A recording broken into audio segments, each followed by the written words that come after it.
Good day, students and viewers.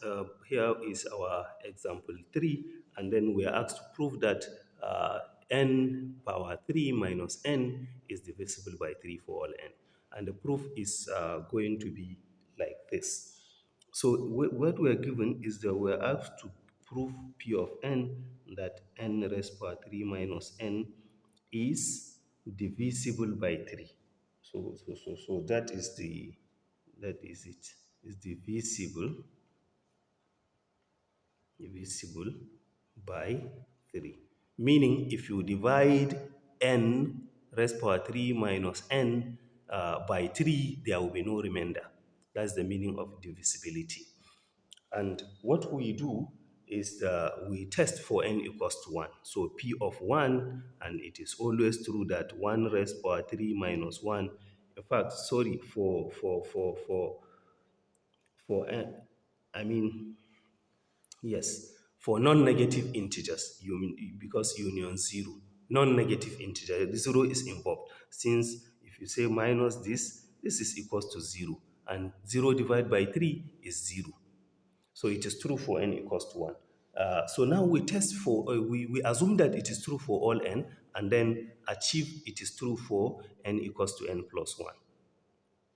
So how are we going to do it? So we have p of n plus 1, and then what is that? So you have n plus 1 raised power 3, because this is n plus 1, minus n plus 1. Because here is n, so n plus 1. Here is n plus 1, when n is equals to n plus 1. So what happened? And this is going to be equal to, how do we solve this now? So we have n raised power 3. If we expand n raised power 3, I think we are going to have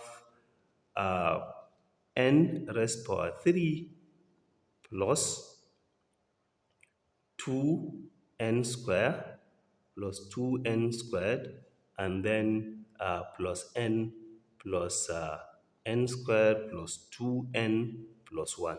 So if we have n raised power 3 plus, so we have 3n squared, so there is going to be minus n plus 1 here.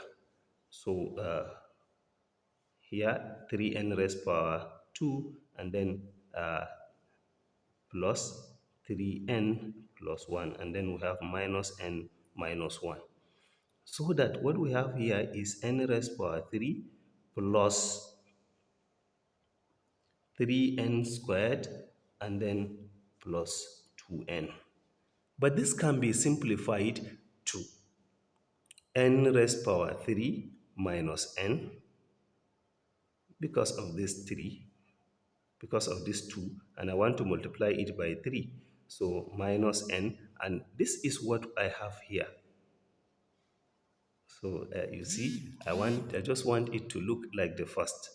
And then plus 3 into, I can have n square, because 3n square, and then plus n. Yes, plus n.